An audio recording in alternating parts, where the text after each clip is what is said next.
6:05. The first order of business is roll call. May we please commence roll call? Yes, for sure. 1 second.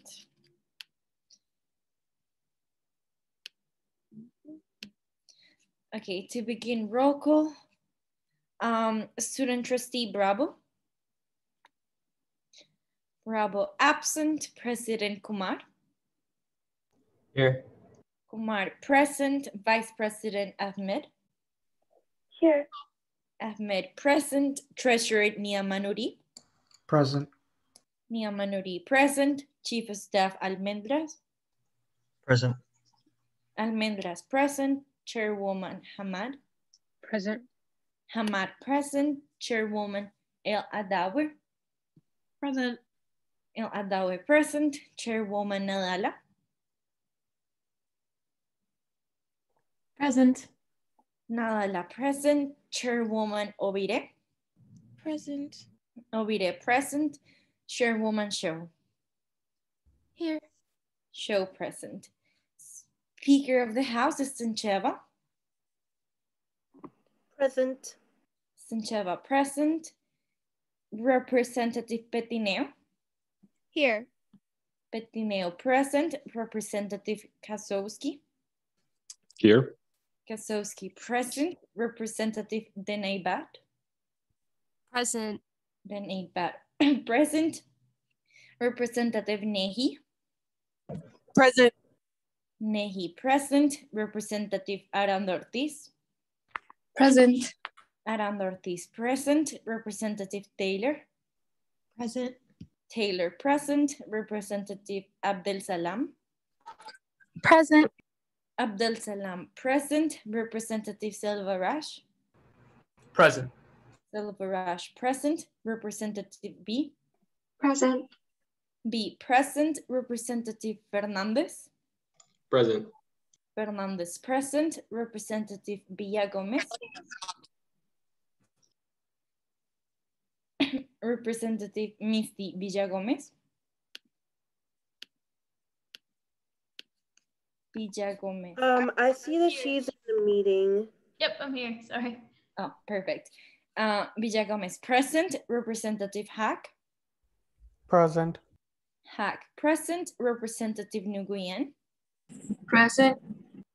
Nguyen present. Representative Al-Sari. Has excused absence. Thank you. Representative Bilbasigamani. Present. Bilbasigamani present. Representative Khan.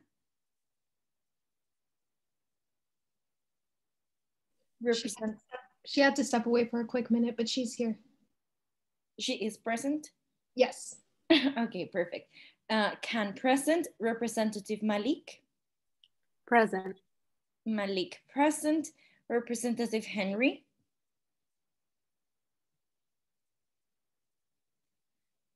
Representative Nina Henry.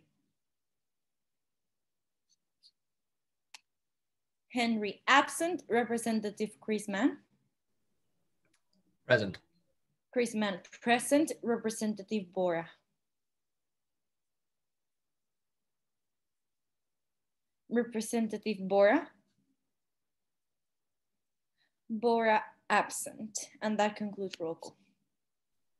Okay, thank you. The next order of business is reading and approval of the minutes. Please take this time to read over the minutes.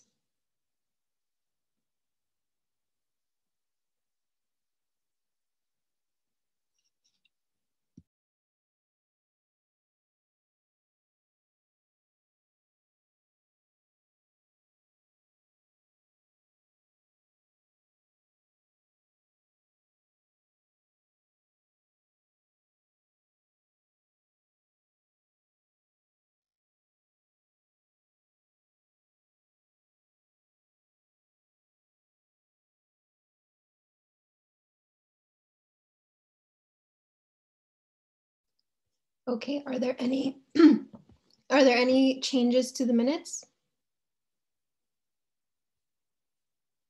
If not, the minutes will stand as approved. The next order of business is reading and approval of the agenda. Please take this time to read over the agenda.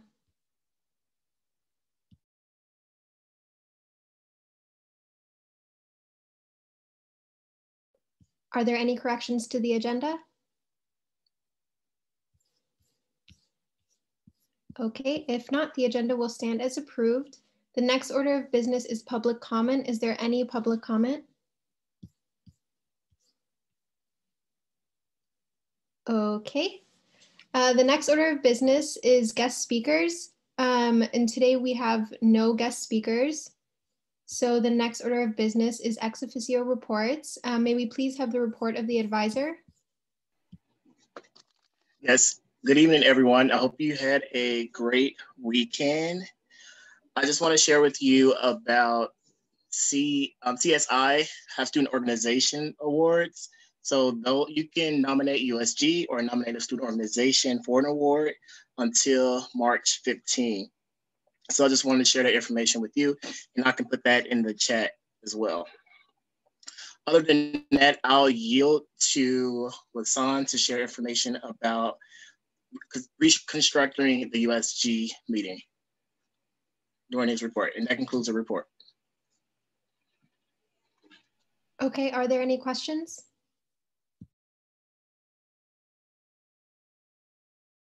Okay, if not, the report of the advisor will be filed. Next, we have the officer reports. May we please have the report of the president? Yeah, absolutely. Thank you, Kayla. I hope everyone had a great weekend and is doing well with the second round of midterms, and happy International Women's Day as well.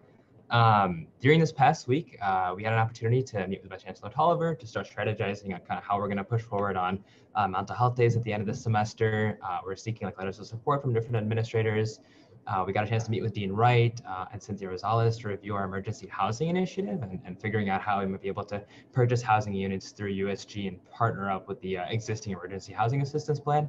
It looks like we're also going to get an opportunity later this week to meet with the Graduate Student Council and get different streams of funding for the sort of diverse student population, both undergrad and grad. And we're also looking to meet with the College of Social Work to see if we can get some social work students involved as well. We had an opportunity to also, one other thing that we saw that actually came out today was this sort of campus-wide email referencing next fall semester's plan for in-person and hybrid learning. And so one thing that we saw out of that we had really kind of pushed for was to leave a lot of these decisions within the individual colleges themselves. And it looks like the administration is following through with that. And because of that, a lot of students many students, not all students, but many students who have a specific major will see that they have more of their classes in person. So you wouldn't just be showing up in person for one class out of 16 credits that you're taking. And so then we had the student town hall that we were kind of co-hosting on, and we had a great presentation from folks from the Mental Health Coalition here. There were a ton of attendees and different orgs that were represented there. And I have a bunch of notes that I took for the event that I took on behalf of the event organizers, and I'm happy to share those with anyone who's interested on request. We were also able to work with the Black Graduate Student Association to create a hotline for students struggling to cope during this time. Specifically what it is there will be one-on-one mentorship with Black graduate students at UIC. And the services are catered specifically towards BIPOC students, but all students are welcome. And if you are interested in, getting some help, or if you're kind of struggling to cope during this time with all of the myriad challenges that we're facing, please feel free to either email them or there is a link there for a little Google form where you can join their Discord server. And then we also had a great time at the Arab MC event. And so sort of the last things that we're going to be working on, or kind of something that we have planned for from now until the end of the semester, include creating a sort of COVID safety report through USG, both about the resources we want to see on campus, as well as the sort of goal for education next semester. And we're involved in several task forces, but we want to also kind of create something internally that we're able to then sort of point to and say, look, this is the gold standard of things that we want to see before we move back to further hybrid learning in the fall. And then we also have this meeting that's supposed to happen this week, but it's actually unfortunately getting rescheduled with the Chancellor and Vice Chancellor Tolliver and the other student councils. And so far, agenda items that I had for that meeting were to talk about emergency student housing, Title IX, commencement, fall 2021, international students and supporting their transition to in-person learning, movement on some of the racial equity changes, as well as support letters for our various proposals. And if there are other things that you all would like me to bring up, please feel free to either ask me during the end of this report or email me or message me separately, and I'm happy to bring those things up. And that's all. I yield the rest of my time back for questions. Awesome, thank you. Are there any questions?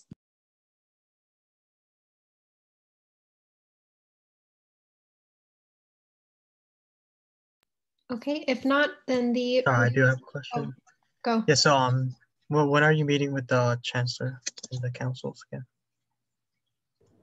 As of right now, that's not scheduled, but it's going to be before the end of the month. So I know for sure sometime in the next 2 weeks. Okay, thank you. Are there any other questions?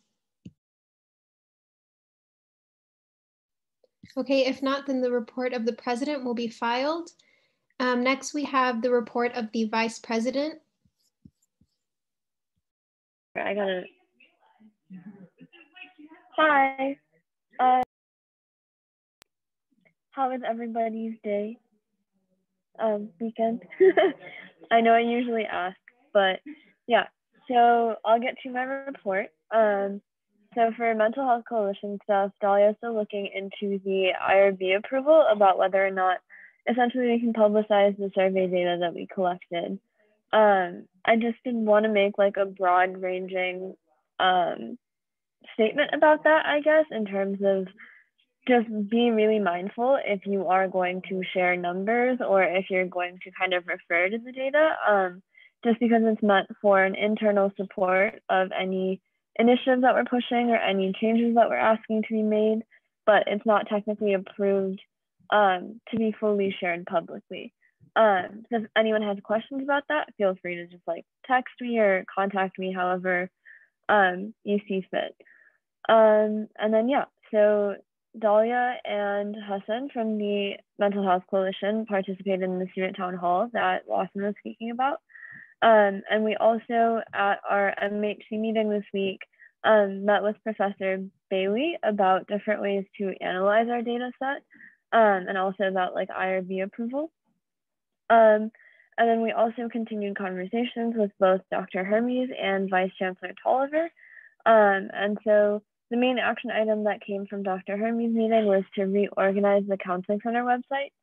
And then the main action items from Vice Chancellor Tolliver's meetings were a question about like our triage survey and whether that is necessarily the most adequate way to centralize resources, or if we should be campaigning for UIC to basically use or contract like an AI software that would be helpful in terms of bringing information to students online. And then also another action item is working towards having the Counseling Center be able to have their appointments be scheduled online, which is a huge ask that we've been pushing for. So that would be great if that could be like done. And then the progress dashboard that you may have heard about before at one of our other town halls, where they essentially are listing different initiatives that the university is taking on and different kind of categories. So whether that is mental health or if that's racial equity, whatever it may be, they essentially want to publicize the progress that they're making on those initiatives. And I think there is a template. And as soon as I get more information, I will of course share that. And then also the Chancellor Standing Committee on Mental Health should be put together by the end of this month, which is great because that way the Mental Health Coalition can continue to kind of contribute information and lessons we've learned in the last year of our work before some of us graduate. And then, yes, Lawson mentioned the reading proposal, and then we also continued our conversation with the Disability Resource Center. And so there's essentially a postdoc from the Counseling Center that wants to discuss part of our agenda and how we can kind of help him develop bystander training for specifically regarding psychosis, but I'm sure it'll extend kind of into other conversations as well. And then some pending initiatives for this upcoming week are to continue those follow-up conversations pretty much, and to continue pushing this reading week proposal. So today we kind of got pushed away from the provost, I suppose you could say, just as in like it's kind of late to implement it this semester, though our goal was next year. But yeah. And then also the menstrual hygiene vending machines, still making contact there, kind of trying to work through some of those barriers. And then lastly, the bonfire liaison resolution is updated, and we'll go through that when we do resolutions. That's it. Yield my time for questions. Thank you. Are there any questions?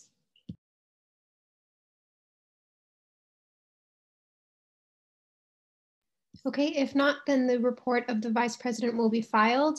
Next, can we have the report of the treasurer? Yeah, thank you, Kayla. Hope everyone is doing good. So the first part of my report is that I've still been waiting on receiving an update from the library and the Dean of Students office regarding the transfer funds. I think they're still kind of in an internal conversation, just working out the logistics. I'll be sending up a following email this week as well, and keep you guys updated. I also met with the UIC Chess Club to discuss the logistics of their funding. And they're still kind of doing some number crunching and making sure that it's under the listed amount presented on the resolution that we voted on. And I'm also still waiting on the update for all the price finalizations from the sustainability department for how much it costs to put the electric scooter docks on campus. And once all those prices are kind of confirmed, I'm going to be inviting them to a general body meeting, and you guys will have a chance to ask them questions. We'll also be voting on the Omega Delta blood drive resolution today as well. The Treasury Committee also met with the Pre-Law Society, and they're kind of asking for funds for certificates showing that they were a part of their organization. So I'll be inviting them to the next meeting as well. And then I also met with LAF to discuss the logistics of funding and overseas guest speaker. They've decided on holding off the RFF process until they can kind of confirm everything with the guest speaker, and I can make sure like it works and everything. I also sent the Public Relations Committee all of the official UIC library logos. As the charging locker is a collaboration, half the charging locker will have UIC library branding and the other half will have USG branding. So the Public Relations Committee will be working on that. And if you have any ideas on how the locker should look, you can reach out to Aitana. And I'll be also setting up a Treasury Committee meeting with the Red Shoes Review this week. That concludes my report. Thank you. Are there any questions?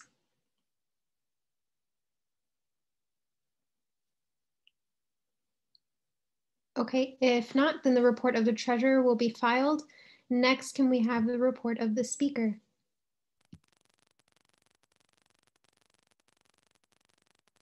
Daisy, your mic is not working.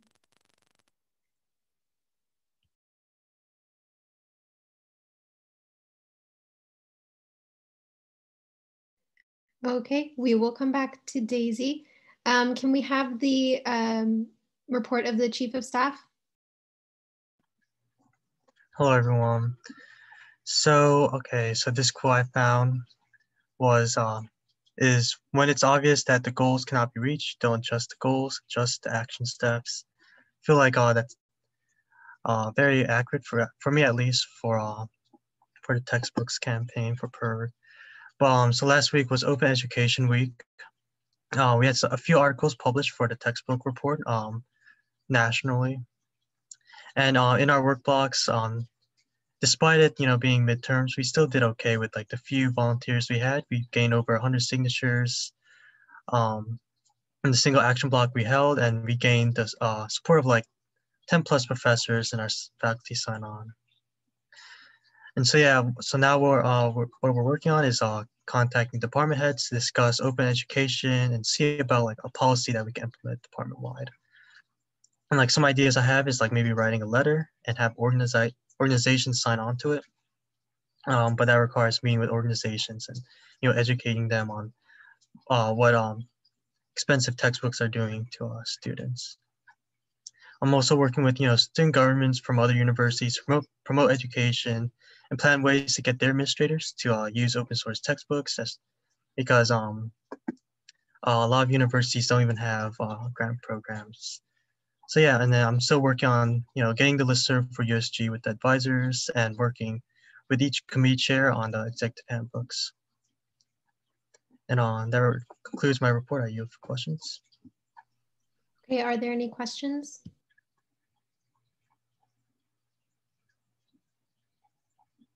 Okay, if not, then the report of the Chief of Staff will be filed. We will go back to the report of the speaker.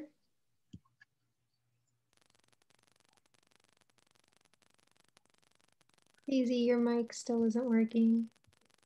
Sorry. Okay, I will present her. Sorry, guys, just give me 1 second. Okay, I will present her officer report. So I'm chairing this meeting and I did make the packet on my own. Thank you, Daisy, for the acknowledgement. She met with Hannah to help with the bonfire liaison resolution, and she plans to meet with Matthew next week on the strike policy and handbooks. The e-board met and discussed a potential new layout for the agenda that maximizes that maximizes the time we have during our body meetings. Do you want me to talk about I don't know anything about the layout. No, just, okay. Rollout, the layout will involve a rollout, review of the agenda and minutes, public speakers, guest speakers, resolution and discussions and voting, items for discussion, officer reports, and there will be a time limit, announcements and adjournment. So that's the order that it would potentially be in. And then she expects to implement the layout starting next week, and then we will discuss it in items for discussion. She's going to meet with every representative individually this week. So if you guys haven't signed up already, make sure you do so by tonight. The meetings are mandatory for every representative. If you sign up for one time slot but would like to change it, you can change it by tonight. And if you need to change the meeting time throughout the week, please make sure you send her a message before doing so. Okay. Sorry, guys, hold on.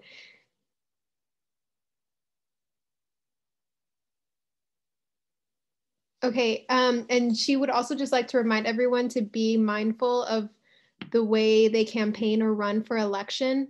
We had an issue where information only meant for USG members that we were asked to not disclose was posted by a USG member who is running for office, and this is strictly forbidden.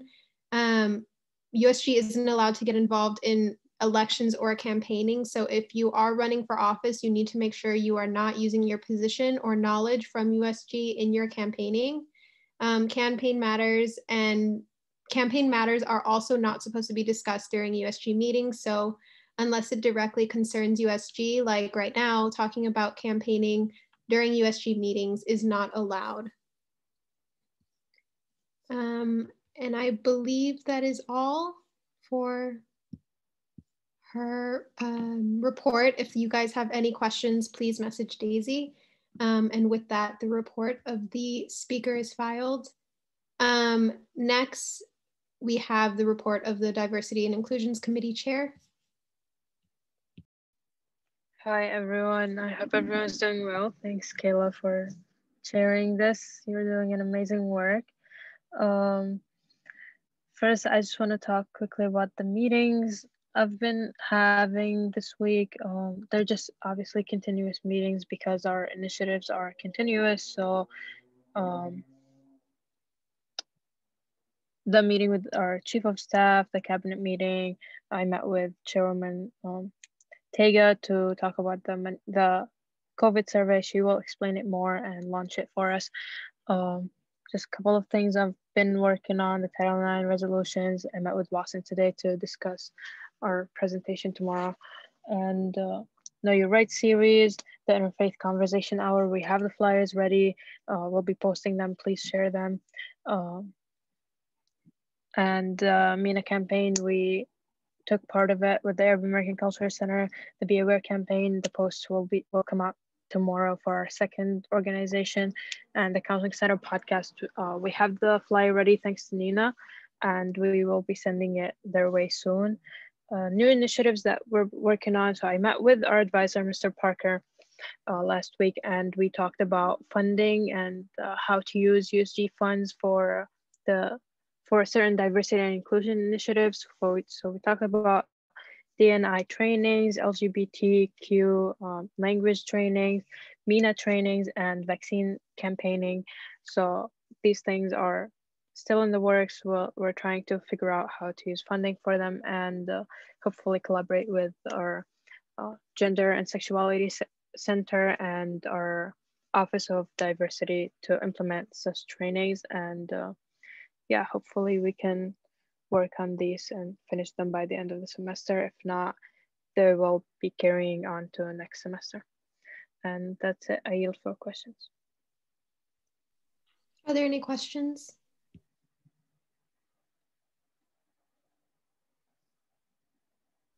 Okay, with that, the report of the Diversity and Inclusion Committee Chair will be filed. Next, can we have the report of the Legislative Affairs Committee Chair? Hello, I hope everybody's doing well and having a good International Women's Day.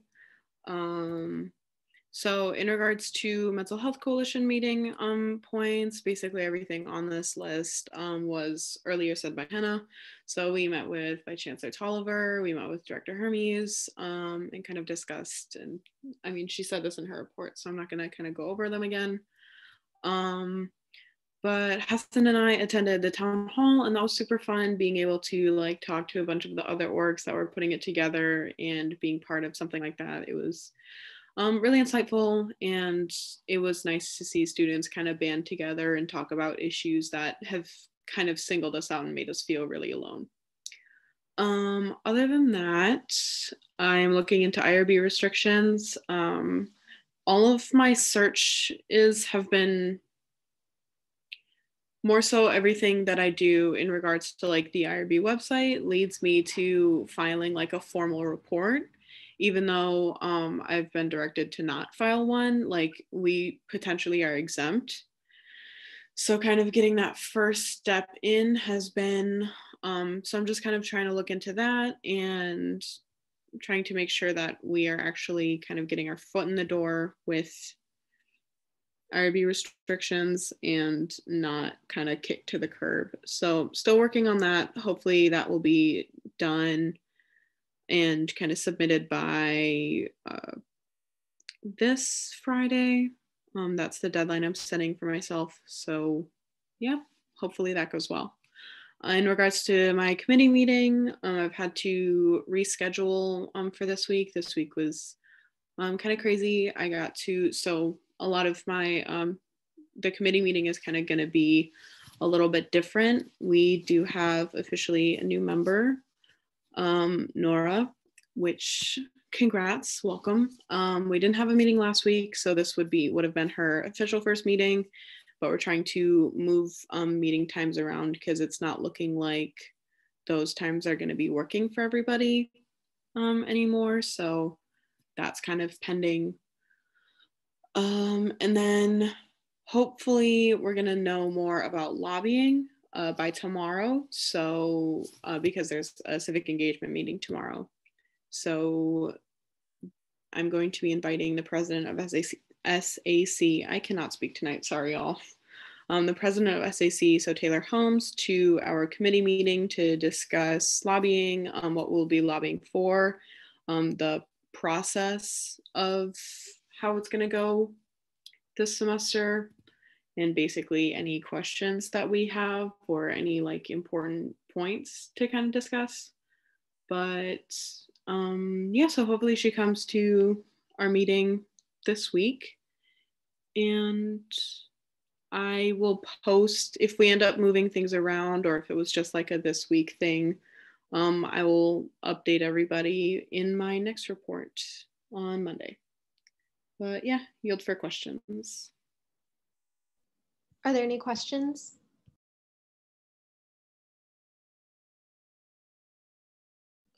Okay, if not, then the report of the Legislative Affairs Committee Chair will be filed.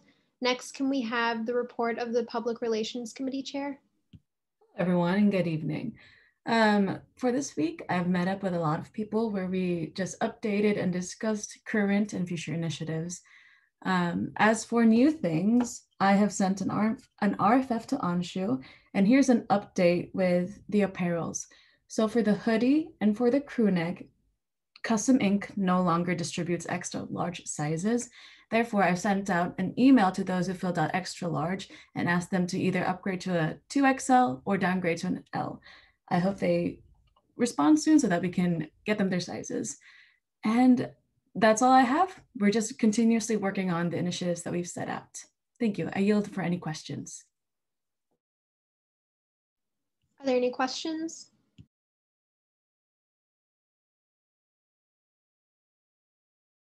Okay, then the report of the Public Relations Committee Chair will be filed. Next, we have the report of the Student Life Committee Chair.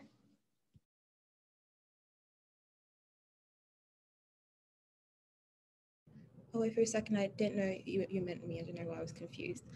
But let's see. The COVID-19 vaccine survey is now live. Thank you to Brian, Arthur, and Jada who helped me put together the questions. So please share the survey. We've got over 100 responses in just today, which is absolutely amazing.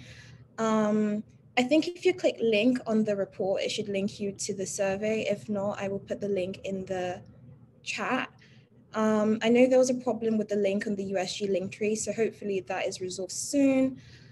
We had a committee meeting this past Friday, and we worked together on Canva to do some designs for the COVID-19 vaccine campaign post.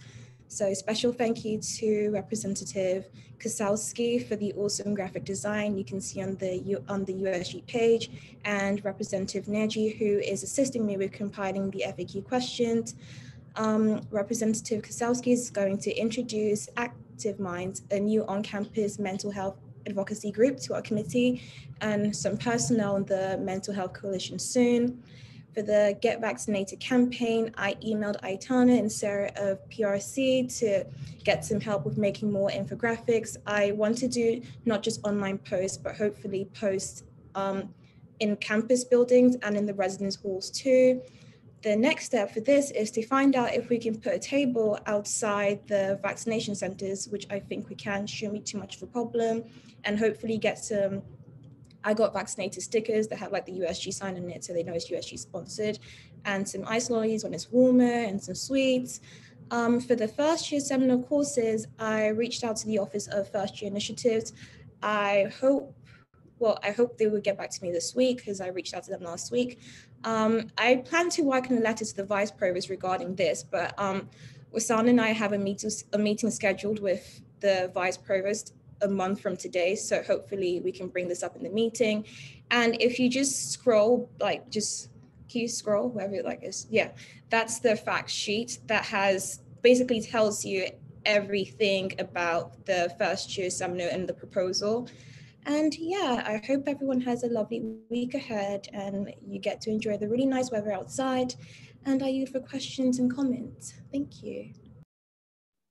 Thank you, Tega. Are there any questions?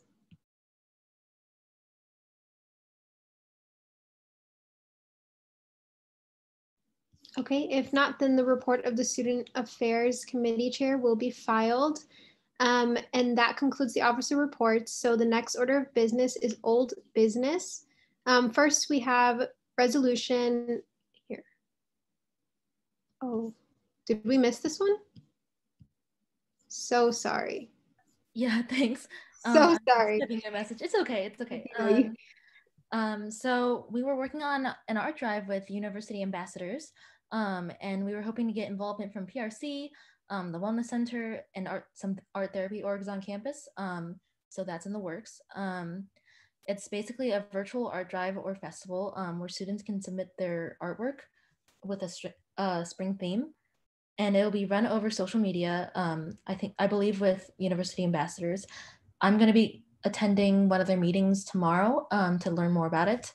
And Representative Vora is the person to contact if you have questions on this initiative. And ideally, we would be helping with the advertisement and just getting it out there. Okay. Next, we have the bidet initiative. I'm attending the diversity and inclusion meeting tomorrow to discuss our next steps and to kind of discuss the findings that CLC has prepared. We've done some research on different bidet attachments and the costs, and we're hoping to see what organizations we can partner with to take on some of those costs. The dining hall survey for the environmental impact of the dining hall is live on our USG Linktree, I believe. It can be found through Instagram. So please share and take the survey if you're on campus and or using the dining hall. And there's some meetings that I attended this week that people have already covered, so I won't burden you all with that. And that concludes my report. Are there any questions? Thank you, Michelle. Are there any questions?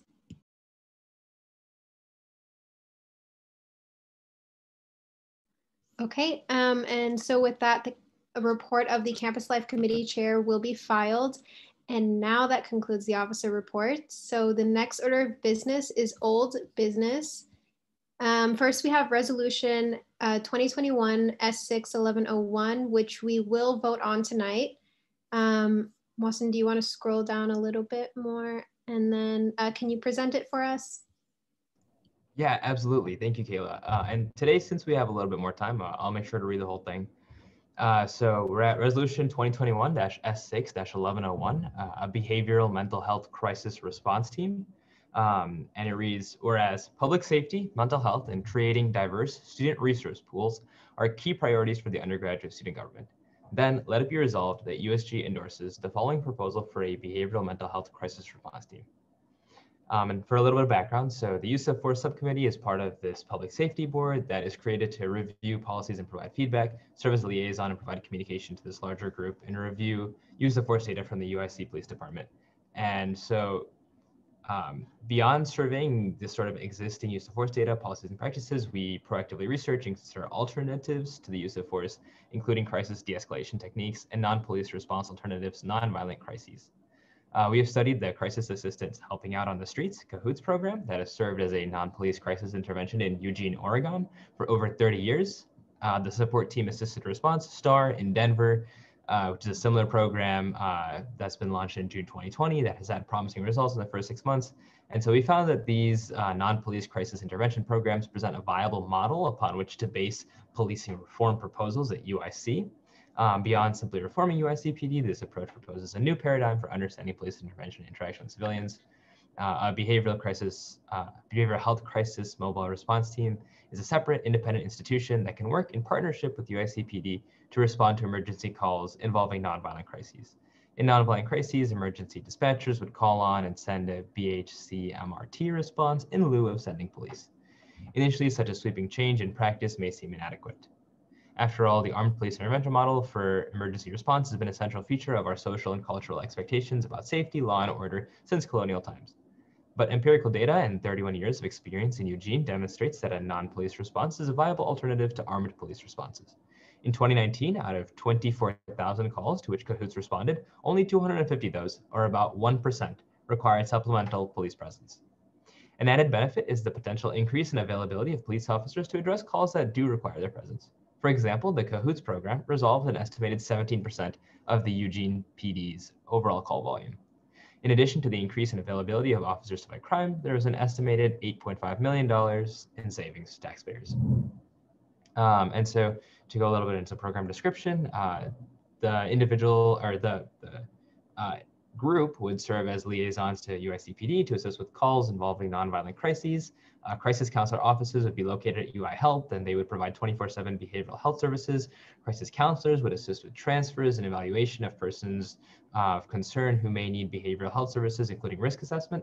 Some of their key responsibilities would include responding to a wide variety of calls, including welfare checks, transportation to social and medical services, suspected behavioral and mental health issues, death notices, provisions of public assistance or social service resources like housing, so on and so forth, like referral to like a wellness center, as well as support and social services to those who may be survivors of sexual assault, domestic violence, or other forms of traumas.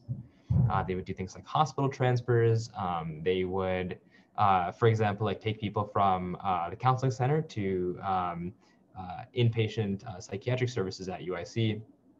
They'd be knowledgeable about various resources, both in campus and around campus, and as well as like following up to facilitate recommendations and using, mainly focused, of course, on trauma-informed de-escalation and harm reduction strategies. So we're looking for a number of folks who are available to serve as both crisis counselors as well as serve as like EMTs and other sorts of licensed care professionals. And essentially two cute little graphics, one of which I made, describe like how one might access this resource pool and how they might respond differently than say like an armed policing unit. And that's it.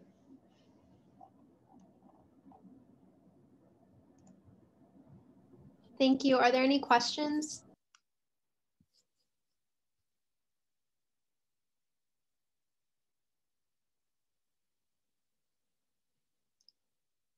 Any questions? Any comments? Okay, if not, we will move on to voting. All those in favor of adopting Resolution 2021 S6 1101, please say aye. Aye. Aye. Aye. Okay, all that oppose, please say nay. Does anyone abstain? Okay, Resolution 2021 S6 1101 has passed. The next resolution is Resolution 2021 S6 1102, which we will also vote on tonight. Wasson, do you want to present this one as well? Yeah, absolutely. Thanks, Kayla. So Resolution 2021-S6-1102 is titled Reducing USG Administrative Costs. And it reads, whereas the COVID-19 pandemic and transition to online learning have redefined major aspects of the student government, some practices have manifested their obsolescence. And whereas in previous years, USG has allocated $13,000 to fund an annual end-of-the-year gala for USG representatives and guests, Appendix A, this event has been canceled for 2020 and 2021 due to necessary safety measures during the COVID-19 pandemic. This is also demonstrated that an annual USG gala is not a necessary or meaningful use of student funds. The extra planning responsibilities levied upon the USG Vice President also do not represent a meaningful use of time. We recommend in the future that these funds be set aside for emergency student assistance and the USG Vice President be given the freedom to focus on more student-centric initiatives. Then, let it be resolved that the USG Constitution, Article 4, Section 4.03, Powers and Responsibilities, subsection C, the USG Vice President, be amended to remove the following text. 5. Be responsible for planning the yearly student gala, for which an ad hoc committee should be formed no later than the second USG meeting of the spring semester. And in Appendix A, we have the budget breakdown, as well as highlighted the $13,000 for the USG gala. Thank you. Are there any questions? Can you hear me? Yes, okay. Yes, we can hear you. Awesome, thank you. So I know last meeting we talked a lot about changing this resolution to maybe create like a leadership event instead of the gala, and maybe that could use less money. And we talked about potentially getting a committee that works on this instead of the vice president. But are any of those changes going to be implemented? Like, how is that going to work with this resolution? Because I know nobody has made any changes to it yet. Is that directed towards me? Sorry. Can you repeat? Sorry, were you asking me? Anybody really. Gotcha.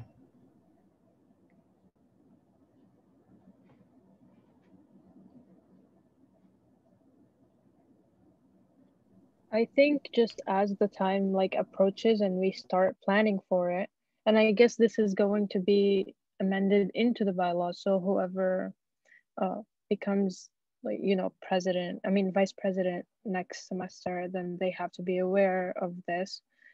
And yeah, and like now obviously the term hasn't ended, so like Hannah wouldn't have to work on it.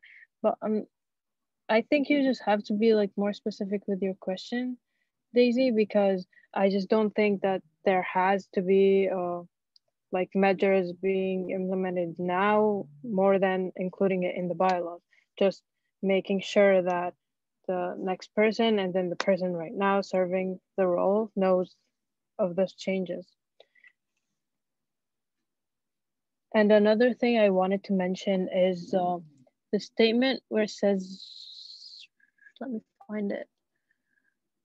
We recommend the future, in the future that these funds be set aside for emergency student assistance. I think that's too specific because I think we were all in agreement that the funds shouldn't have been used that way and to only serve USG members. So I think we're pretty aware that in the future we will be allocating the funds differently. But I just think that emergency student assistance is too specific. Yeah, I mean, I can answer that. It's just a recommendation, and it serves as a nice sort of parallel in terms of like considering like how funds could be spent versus how at times they might have been spent. Okay, so should we amend or no? I have Sorry, a quick comment. No, you're good, Bayan. I completely agree with President Watson. I feel like the way that the verbiage that you included is definitely going towards the right path when it comes to the funding. Essentially, that the gala was something that is not really necessary. We can really think about it, especially during this time. Because $13,000, we have to be realistic. $13,000 is coming from student fees, which should be placed towards students. Student services. So I completely, but I have the perspective that Bayan is a leadership council, leadership like little sessions. I understand that as well, but I feel, in my opinion, and just opinion, I definitely specific that do not have shelter, that do not know where they're living in their car, so we can definitely think about it like that. Thank you. Yeah, I just wanted to clarify that the $13,000 for the gala last year was included in the budget that was voted in the beginning of the year. And so all the body members kind of voted on that. So I don't think it's included in the bylaws exactly where the money is going to be spent. I guess just for a heads up, next year, if you do see the budget and it says gala, you guys can kind of speak up at that time and say don't include it. Or you guys can, help create the budget with the Treasury Committee and ensure that it doesn't have those types of purchases, like the budget that we have this year. Thank you, Anshu, for bringing that up. Daniela? Yes, so the money that the 13,000 are not going to be used this semester. So do they go to like a specific fund, or do they go to just like USG fund in general? Did you want me to answer that question? Yeah, if you could. Yeah, so like we just like the budget is different every year, so we kind of just created it from scratch. I did take some inspiration from last year, but I didn't like it wasn't like it's not going to the gala, so it's going somewhere else. It was just a total budget and we just allocated it. Thank you. Michael? Yeah, I just wanted a question. I don't know who this is directed at really, but so since we're getting rid of the 13,000 like allocated towards it, does that mean USG funding will decrease by 13,000 for next year, or how does that work in terms of allocating money for USG to use? Yeah, I can answer that question. So we don't receive money for the gala specifically. We just receive a sum of money, and then it's up to the treasurer and the treasury committee to create funds for it. And so the last year's treasurer like included a gala of 13,000, like, and then the body voted on the budget in the beginning of the year. So it won't affect like how much money we receive. Just next year when the budget is introduced. Make sure there's no gala for 13,000, and if there is, just amend it, and then it won't be there. Okay, that makes sense. Are there any more questions? Oh, Sarah? Yes, so I'm a little bit confused on this resolution because we're having different conversations about if this 13,000 is not going to be used for the gala, let's say for this year, then are we saying that would next year's be used for the gala or not? Because what I'm confused on is if we were to I guess this is the question for Watson actually. Are you saying to like completely remove this amount and this responsibility for the vice president for the future, or is it just for this year only because of COVID and everything? Yeah, well, first I just want to say like, thanks Anshu for answering the other questions. And yeah, I can definitely answer that. So essentially in our constitution and bylaws itself, there's essentially a requirement to have a gala every year, or gala, sorry, I'm not great at pronouncing things. And so to me, that seems just a little problematic. And sort of as Anshu alluded, like the budget is a construct that we come up with every year. The budget is very socially constructed because it is literally an Excel sheet.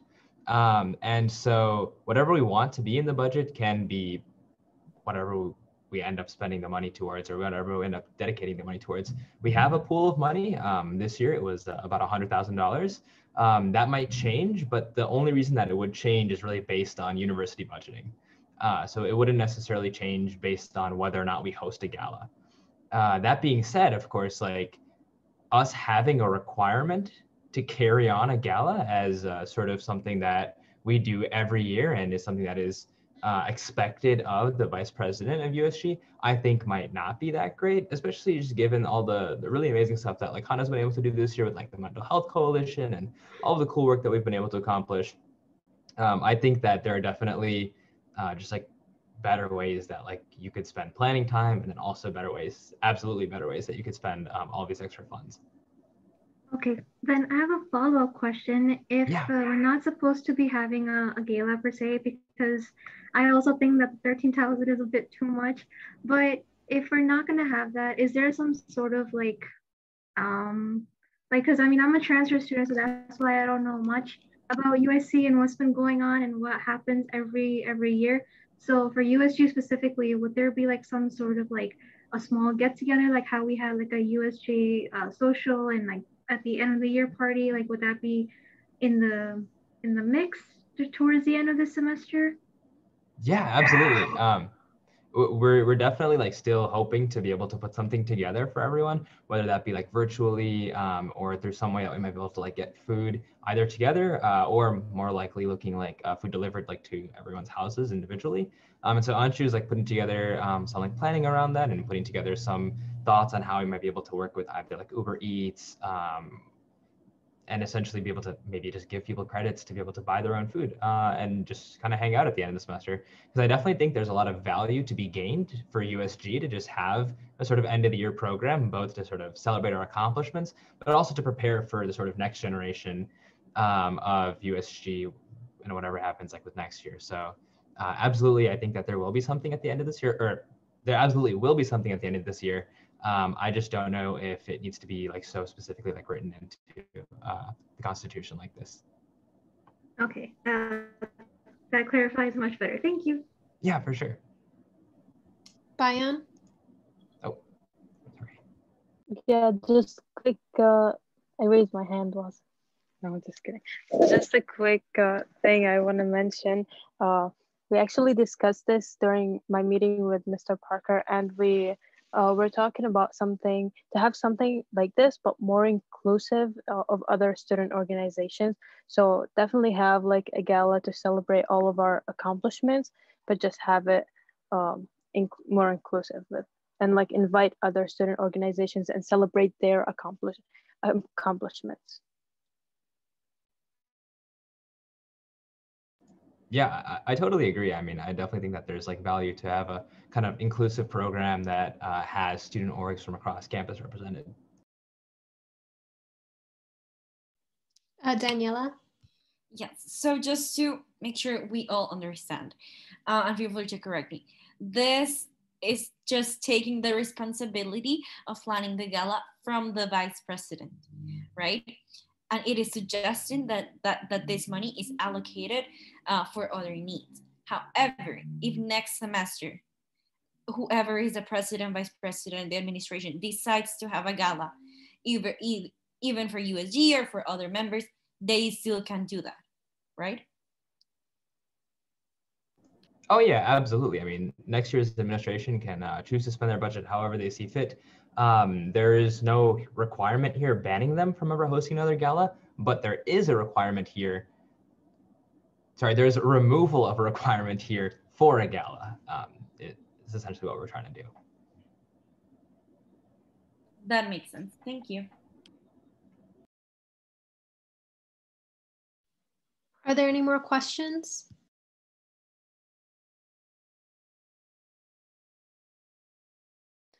Okay. I just want. Oh, sorry. No, go. I just wanted to kind of like go back to Bayan's question just to answer that. So that's like what Daisy was also asking at the beginning, right? If somebody had kind of stepped forward to look at the idea of hosting a sort of program that's inclusive of several student organizations and really several aspects of our campus altogether. And like, again, like I think that's a really great idea. I just think that given all of the things that are going on this semester and all of the different campaigns that both our committee chairs and our representatives are running, it might be hard to find like one set person or one set committee to organize that entire sort of program. So like if there is someone or a set of group of folks who are interested in putting something together like that, I'm always like all like on board and happy to help in whatever way I can. I just don't want to kind of like force that on someone just yet. Daniela? Yes, I had a quick comment about that. And I know I've been just having like many discussions of how the position of the secretary can be more just complete in the future for whoever decides, or just for whoever the secretary is in the future. And I was thinking this is definitely something that the secretary should look at. So this could be in the future, and we can just talk about this with the new administration and whoever is president, vice president, secretary, etc. But this definitely could be, I think the secretary should be working on the logistics. And I think putting the gala, and not even the gala, but just having like a leadership summit with different organizations could be something that whoever is the secretary at that time could be definitely looking at. Yeah, absolutely. And Daniela, I think like you're very, very well poised to sort of think about something like this, just given the fact that you see how like IANA and SAB like hosts the sort of round tables that we've had so far this semester, and how that could definitely be a strong model for something like this in the future. So absolutely, if that's something that you want to put in your transition packet, or if you're returning again next year to this role, like I think that would be a great thing to think about. Daisy?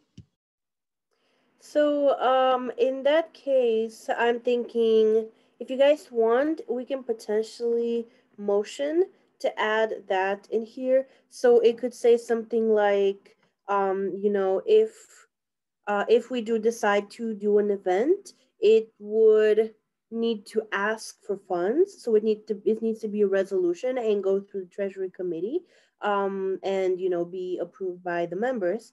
That would be the first thing, and then the second thing would be that the main person who would be in charge of it could be the secretary. So if you guys want, we could motion to get that done in this resolution. If we want, we can table it and come back with the amendments ready. Or if you want, we can just create an entirely new resolution. But that depends on what you guys feel about it. Daniela? Yeah, I just had a quick comment. I definitely agree with those two amendments. And I was going to say, this is not saying that whoever is the secretary in the future is going to plan the thing by themselves.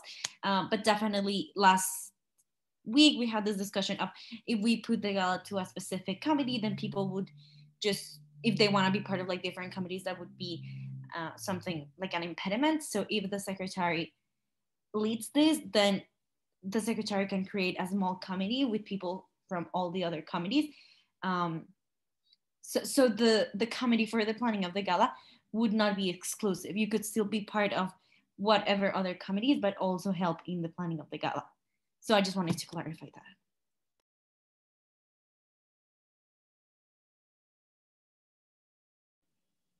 Megan? Yeah, sorry. I just had a really quick question for guys, people who did the committee stuff in the past.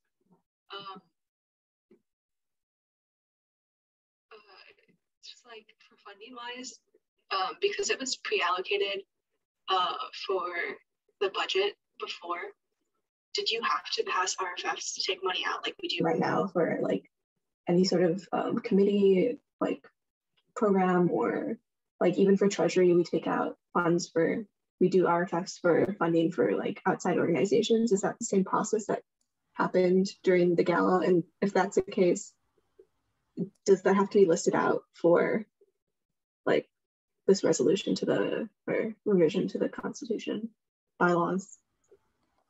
I can kind of answer that question. So we do go through the same RFF process when we're doing events like the gala. The only kind of difference, I guess, between like this year and that year was that the 13,000 was set aside for the gala. So like we still do the same stuff, but just that the 13,000 was allocated towards the gala, and that was already kind of set. If that answers your question. Right. So sorry, I'm just trying to understand, like, even if we didn't add, like, if we didn't add anything here, which would like pigeonhole kind of like a person set to, like, they have to, like, if decided they would have to lead or yada, yada, yada, something like that. The same kind of process of if they had allocated the funds at the beginning of the year for a gala, because it was decided to like over the summer that they were going to do that for the next school year, it would work if this was passed regardless, right? I'm not sure I got all of that, but I think sort of like the argument against what you mentioned about like pigeonholing this role into one position is that like as of right now, it seems like we have someone who's like very much on board to sort of like lead this for the future, and it seems like maybe like secretaries in the future might have a problem with this. Actually, that's actually a pretty good point. I guess secretaries in the future might have a problem with this. But as of right now, like we seem to have like a fairly good solution to figuring out like who might run this program.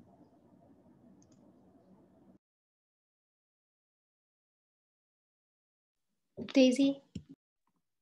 Okay, so based on the conversation, I would like to make a motion to add to amend this resolution so that under point 5 it says the following, which I posted in the chat. Let it be further resolved that if an event is held, it shall be focused on UIC leaders and other organizations, and it shall be maintained by the UIC secretary with help from a specifically designated planning committee. And then on the new, like a few rows down, it would say, let it be further resolved that the event shall not be included in the USG budget and funding shall be requested through a resolution and an RFF form.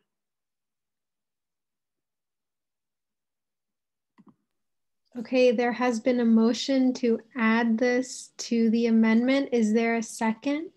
I second. Okay. All those in favor of this change, please say aye. Aye. Aye. All those that oppose, please say nay. Does anyone abstain? Okay. So we will add that amendment to the resolution. Do we vote now, or do we have to come back to the amended resolution? We can, well, we ask if there's any other amendments or changes, and if not, then we can vote.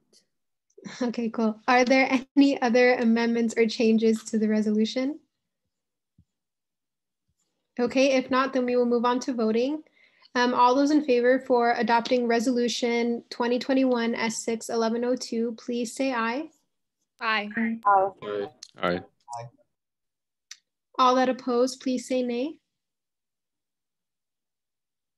Does anyone abstain? Okay, the resolution has passed, and so we will move on to the next resolution. Resolution 2021 S5 1000 was tabled. Is there a motion to bring it back to the floor?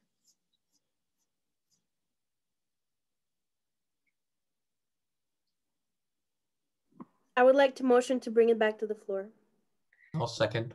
Okay. All those in favor, please say aye. Aye. Aye. All that oppose, please say nay. Does anyone abstain? Okay. The ayes have it. The amendment will come back. So this resolution has been brought back to the floor. Hannah, will you please present this resolution? Yeah, sorry, give me one.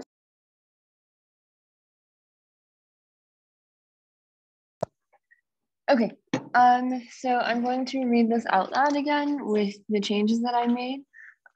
This is the bonfire and USG liaison resolution. Chief sponsor is myself.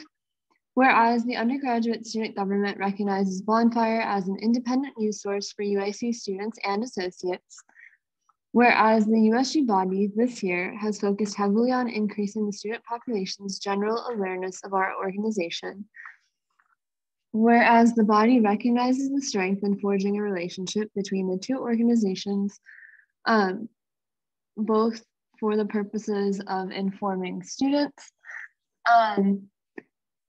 Then let it be resolved that the USG bylaws will include a position titled Bonfire Liaison, who is responsible for sharing information regarding progress on resolutions and initiatives with the writers of Bonfire and can assist in writing themselves.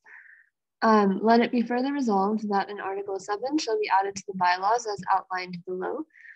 Article 7 is other positions. So the Bonfire Liaison.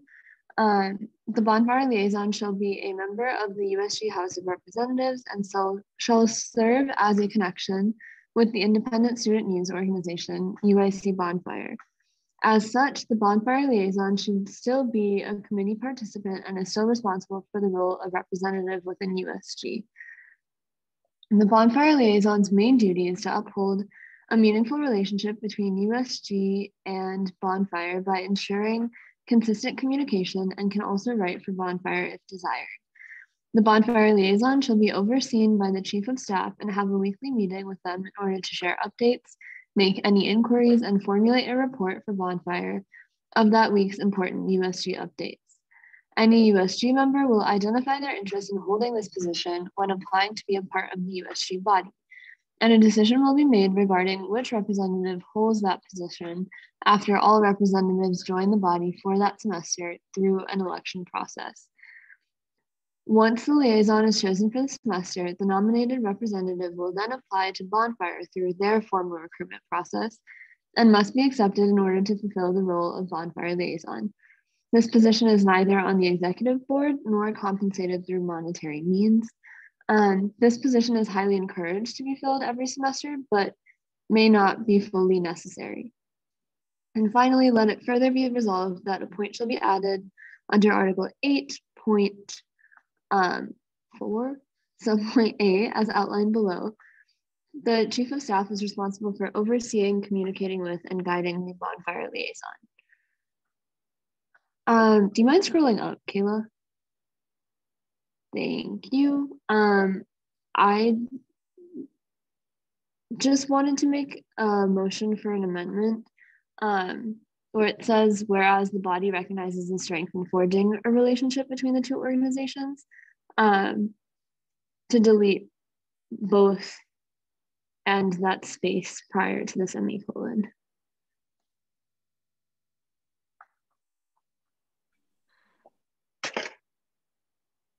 Okay, wait, where? The space prior, I see. Yeah, that and that space. Okay. Sorry, I like read over it, but I missed that. That is okay. Hold on. Let me write this down. Okay, there has been a motion to remove the space before the semicolon. Is there a second? Second. Okay, all those in favor, please say aye. Aye. All that opposed, please say nay. Does anyone abstain? Okay, the amendment has passed. Are there any questions or amendments, Daisy? Yeah, so I know that it said that the member would be appointed based on an election process, which I know I saw somewhere, but I can't. Oh, I think that's in point D. So Hannah, did you know what the election process would look like exactly, or how would that work, or maybe we could specify that? Yes, sorry, I think I missed the first part of your question, Daisy, but essentially are you asking like what that election process looks like? Yes. I would assume it looks like kind of the other ones that we do as a body. So everyone that's interested would express their interest, and then time would be taken at one of the meetings, hopefully earlier rather than later, where each of them could kind of take a 2 to 3 minute like speech or just kind of like expressing their interest. And then the body would vote on who it is they want to fill that role. Okay, so my concern with that is that normally when we do elections, we only do them for members who are going to be paid. And I know this position is unpaid. So do you think maybe it would be better if people who are interested send like some form of an application to the chief of staff, and then the chief of staff could pick, or do you think that's not like good enough? That makes sense to me. Which one do you think would be better? Does anyone have a strong opinion one way or the other? Matthew, do you? You know, I was just gonna say, I'm totally in support for that idea. Cool. Does anyone else have any strong opinions one way or the other?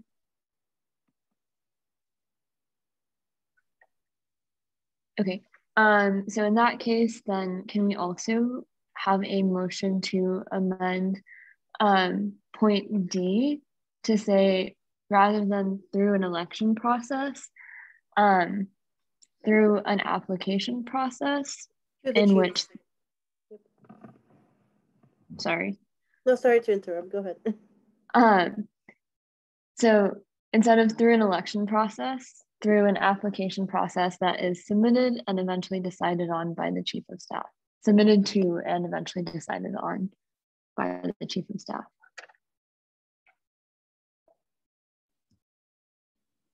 Okay, just to confirm, through an application process submitted to and decided upon through the chief of staff? By the chief of staff, yeah. Okay, there has been a motion to amend to remove from an election process and replace it with through an application process submitted to and decided upon by the chief of staff. Is there a second? A second. Okay, all those in favor, please say aye. Aye. Aye. Aye. All that oppose, please say nay. Does anyone abstain? Okay, the amendment has passed. Are there any more questions or comments or proposals for amendments?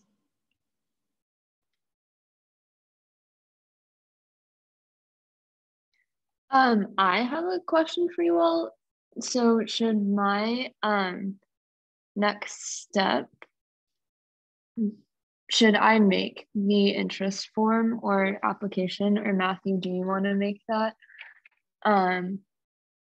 to finish out this semester, or is this something that you guys would rather have for a complete semester to start next year? Yeah, I think we should start this year, and I think we should meet with Bonfire, you and I, or just me, and we can like discuss how this can work on their end. Yeah, I think in response to you, Daisy, it is already March, but I still think there are a lot of initiatives that we're pushing right now, especially towards the end of the year. And I think it would be a helpful, almost like transition period, so we could work out any kinks of the position, and then just kind of like know, well, starting next year, what an ideal relationship looks like.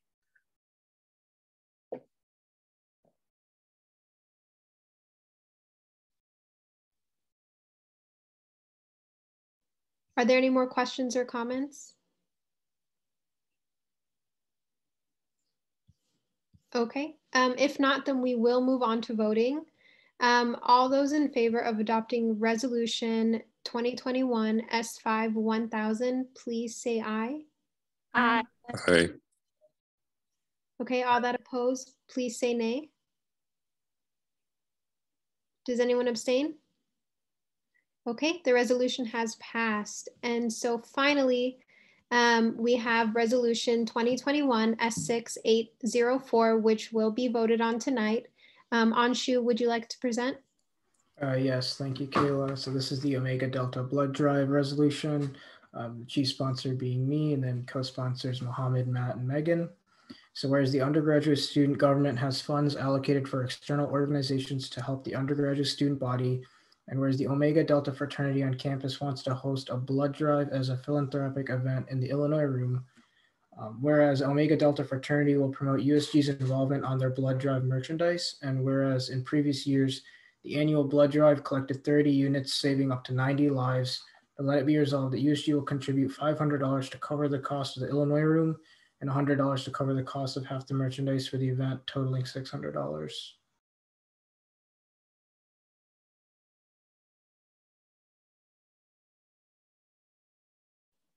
Thank you. Are there any questions?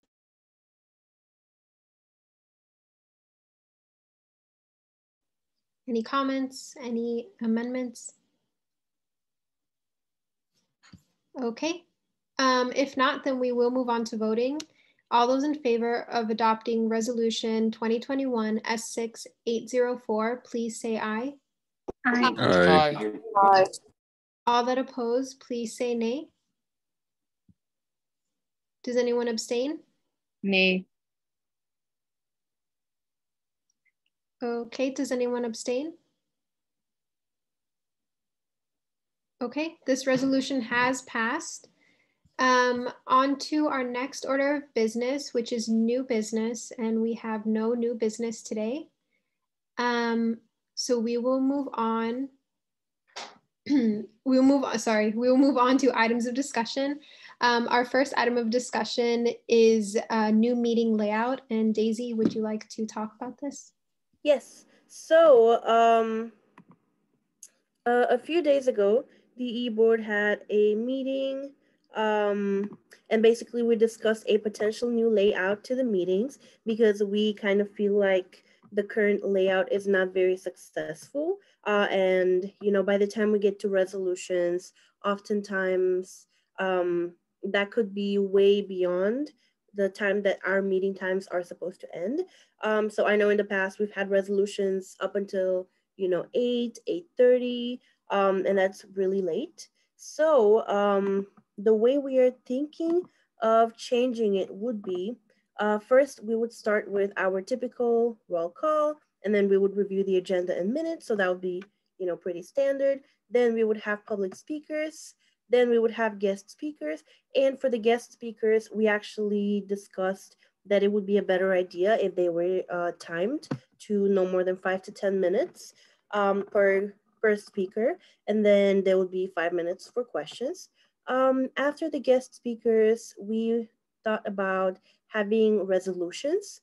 So that's still pretty early on in the meeting. That's no later than 7 o'clock. normally. So we would still be able to have time for resolutions and discuss the resolutions.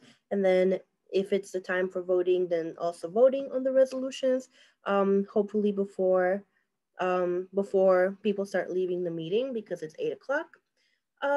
After that, we were considering having items for discussion so that we could, discuss any potential topics. And then lastly, we would have officer reports, which would be timed based on how much time we have left. So for example, if we have, I don't know, if we have like 30 minutes, then each chair would get, never mind, scratch that. If we had like 10 minutes, each chair would get like 1 minute to quickly summarize their report. And then there would be time for like 1 or 2 questions. And then if there is more time, obviously the chairs would also have more time to report. And then after that, there would be announcements and adjournment. So the reason why, as I mentioned, we think this is a good idea is so we can get everything done as close to our time frame as possible. But before we implement it, potentially starting next week, we actually did want to get your input and see what you guys think about this potential layout. I'm gonna post it in the chat so you can see it. But let me know what you think about it. Does anyone have any comments or questions? I love it, by the way. This is great.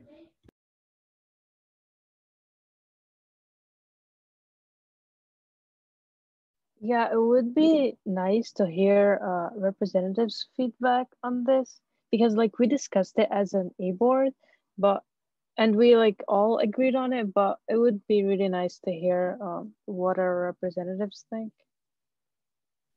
Michael? Yeah, I like it too. I know the Senate does something similar to this where they don't go as in depth to the reports because they expect the members to have read it before you actually get to the meeting. So when they get there, they do like a 1-minute summary and then like the majority is asking questions about the proposal and like seeing the merits of it. Yeah, thank you, Michael, for bringing that up. I actually did kind of forget to mention, but I will say it right now for all of the representatives. The reason why I always send the report by Sunday at 6 p.m. is so that you would have a good 24 hours to review it before we actually go into the meeting. So please, please, please make sure that you are reading the meeting packet before the actual meeting. That's where you're going to find, a bunch of things that you might otherwise miss in a meeting. That's where you're going to find the reports and the resolutions we're going to do. So you can take a look before we actually go through them. And if you have any questions, then we can, you're more likely to catch those and then we can answer those. Sarah? I am also in favor of this new layout, but I do have a question. So Daisy mentioned that in terms of the guest speakers, they would have like a set amount of time that they have like set aside, 5 to 10 minutes. Does that go for just the guest speakers, or can it go for as an exception for public speakers and yeah, I guess public speakers?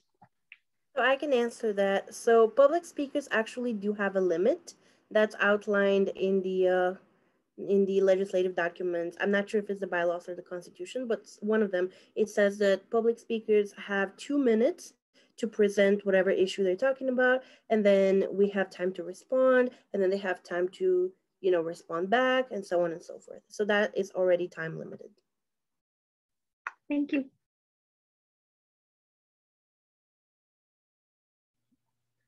So what if we have a guest speaker that requires more than 2 minutes to speak? Would we give them a time extension?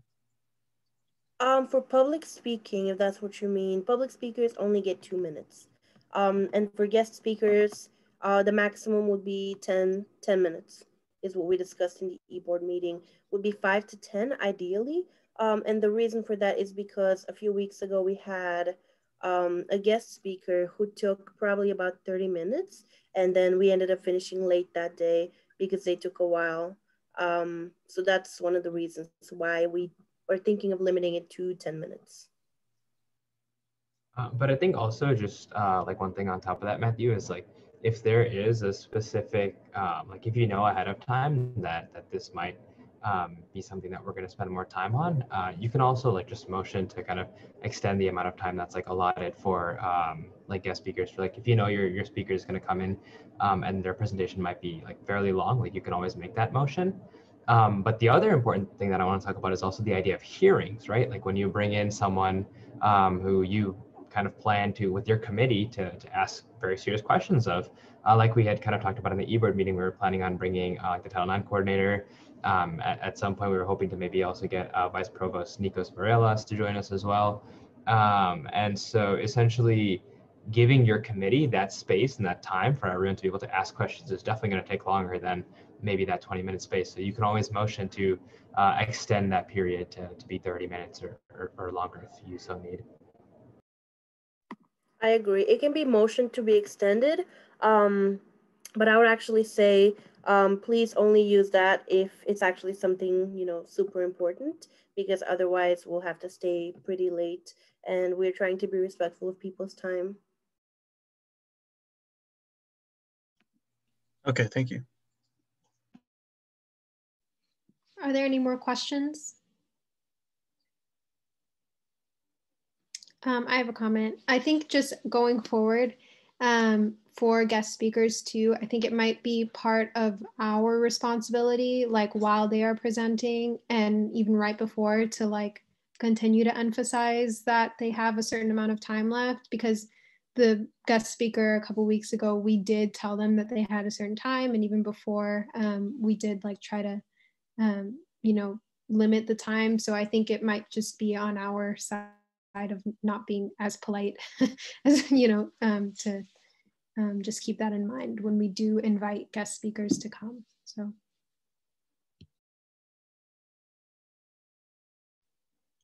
Are there any more questions?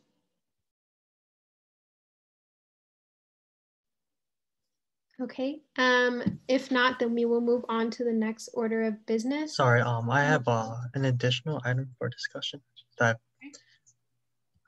yeah, sorry, I forgot to mention this in my report, but this is in regards to the organization awards nomination for chancellors that the advisors brought up, and I was thinking maybe we can make this like a collaborative effort, because when I'm looking at the application, it's like a lot for like one person to do, and they're asking for a video to be submitted in case you win, I guess. So I think maybe we can like do like, I'm not sure, like a video where with all of us on a Zoom meeting, and then we can like each have like something to say. But I just want to hear what your guys' thoughts are on that, and if you want to like help work on getting this nomination. Daisy? I'm sorry, Matthew, could you please collaborate more on that? Like, what are we talking about? Like, what would the video be about? Okay, yeah, so do you mind, can I share my screen? Yes. Do you need co-host? Oh no, I'm just wondering if someone can stop sharing your screen, or if I think you stepped away for a second. Okay, well. All right, well, I'm going to override his. Okay. And, boom. All right.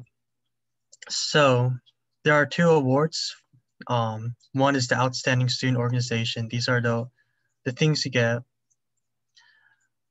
Yeah, like $500 to the Chicago Catering Company that could save us a lot of money for you know, buying stuff for ourselves. And then also this award down here, Commitment to Diversity Award for program or initiatives to promote / support diversity. I feel like we've done a lot for that. So, and then I think this is it. That second award, or no? Yeah, Diversity Award, and it's asking for, you know, listing the things we've done for the students. I feel like as USG, we've done that, so like it's only natural that we, you list our accomplishments and, get that little recognition from the chancellor and such. And this is where it's asking for the video. It's only asking for 1 minute and 30 seconds. Actually, I see a comment. Chat. Yeah. So yeah, it's asking for a video. So I'm thinking maybe we can either do it in a Zoom meeting, where all of us say something, or have individual people send a short video, and then we can compile it into one video, and we can do it for 2 separate videos for each award, because I think we qualify for both awards, and I don't see why we wouldn't win this. Yeah, it's also asking for any relevant materials we can upload, our resolutions and such. So yeah, and so I'm wondering if anyone would like to help on help getting on this award and such.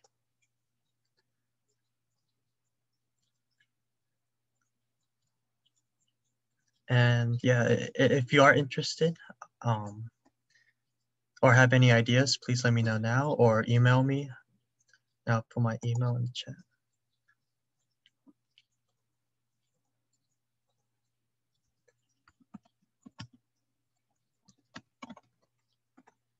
Great. So yeah, I'm gonna stop sharing my screen. Oh, sorry, I see someone hand raised. Sarah, do you have a question? Yes. I guess more of a comment. So I am interested, of course. We're all gonna help as best as we can. And I think it's due. This application is due by March 15th, correct? Oh yeah, it is due March 15th, so that would be next Monday. So that still gives us a lot of time to do this. For the video, I'm sure we can put something quick together if at the very least maybe the board or the diversity inclusion committee can send maybe a very short video, like a 15-second video. Yeah, it doesn't have to be 1 minute 30 seconds. It can be as long as it doesn't exceed that time. So Daisy is saying we should do it after the meeting, like this meeting or next meeting.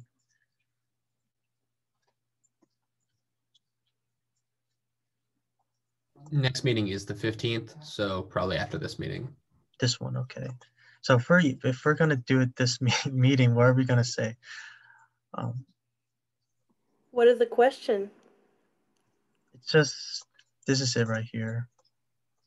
For how has your group achieved your mission this past year while in quarantine?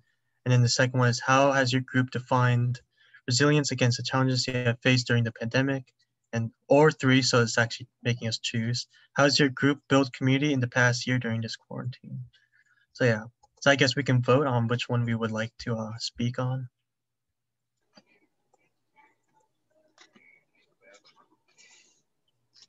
Okay. So Mr. Parker has raised his hand if you would like to speak. Yeah, I'm just gonna throw out a suggestion. So it might be best to create a Google Doc where you can, everyone contribute and respond to all 3 questions. And then from the responses of those questions, then you can construct a final answer for all 3 questions. That might be easier, and then set it by a deadline. Right. That's just a suggestion. Don't have to follow that way. But I was just thinking, because you only have a week to get information in. So if you create a Google Doc or on a Google Drive, and then set a deadline and give access to those who want to be interested in participating, and then go from there. Okay.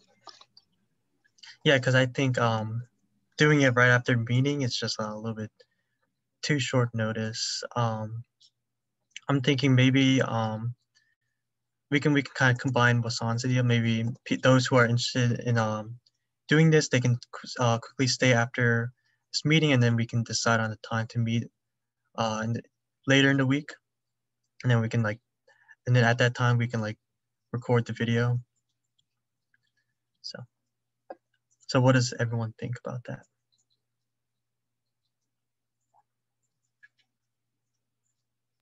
Love it. Great. So yeah, if that's the case, then if you're interested in helping out on getting this nomination, please stay after the USG meeting. It won't take up a lot of time. Thank you. Awesome. Thank you, Matthew. Are there any announcements? Yes, I have an announcement. So, in the group me, I posted something about like a fundraiser that one of my organizations is doing. It's it's a fundraiser for cancer survivors, and my goal is to get to fundraise $50, and for every $5 that's donated, I'll match that with $2.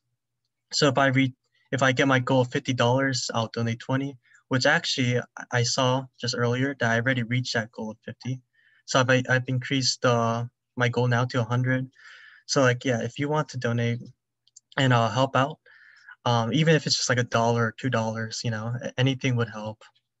I'm already donating 20 apparently. I did not expect that. But yeah, if you want to help out, please you know, go in the group me and click on the link and, you know, donate how much ever you would like. Thank you. Thank you, Matthew. Oh, Bayan, do you have a question? No, I have an announcement. Hold on, wait. Daisy, did you have a question? Okay, Bayan, go. Okay, so my announcement is about our minority students' rights event that's happening on Thursday at 5 p.m. with the Office of Diversity, and our culture centers will be joining. So Disability Culture Center, Latino, Asian American, and Arab Culture Center will be joining. So I'm linking the registration link in the chat, and we hope to see you there.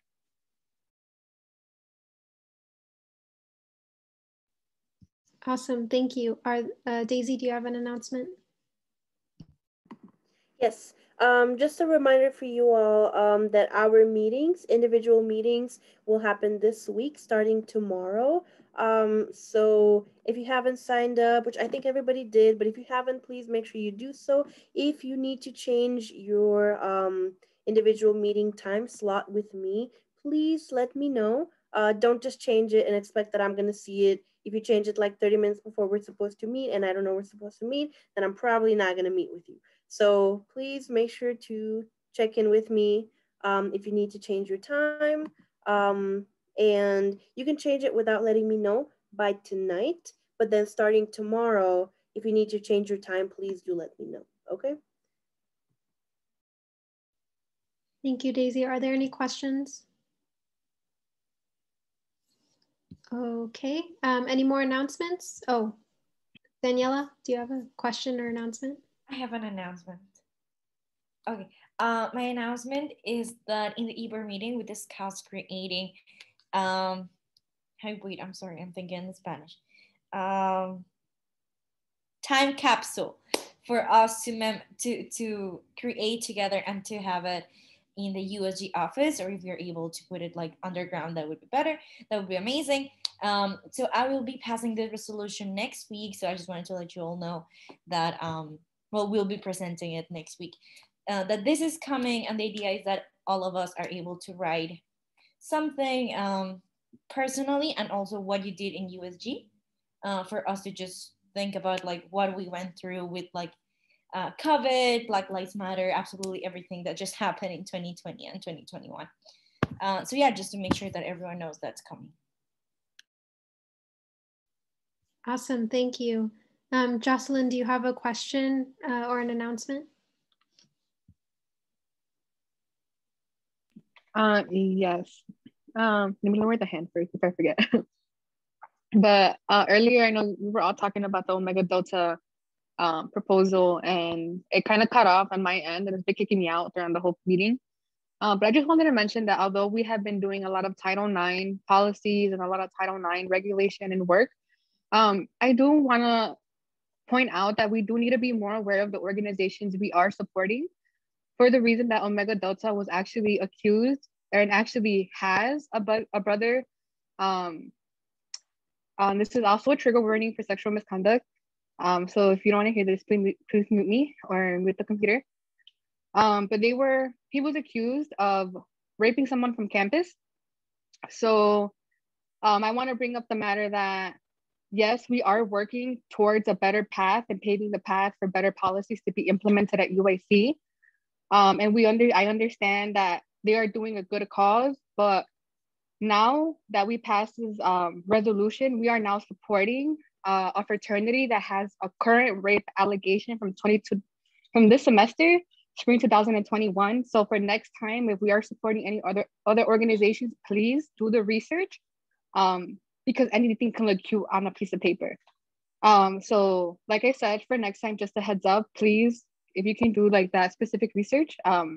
It cut off on my end, so I couldn't say anything or type anything. So please, like I mentioned, I appreciate that. Thanks. For the betterment of the students of UAC. Bayan, do you have a question or a comment? Yeah, thank you for letting us know. And yes, we definitely need to do our research next time, especially that we're presenting tomorrow to implement trainings for organizations to, prevent these things from happening. But I have a question. Is there a way to reverse this resolution? Especially that our logo will be presented, or like they will be mentioning that we support them. I can answer that. So I think the way that it could be reversed is by making an entirely new resolution that basically says, after hearing about these allegations, USG no longer supports this organization or fraternity or whatever it is.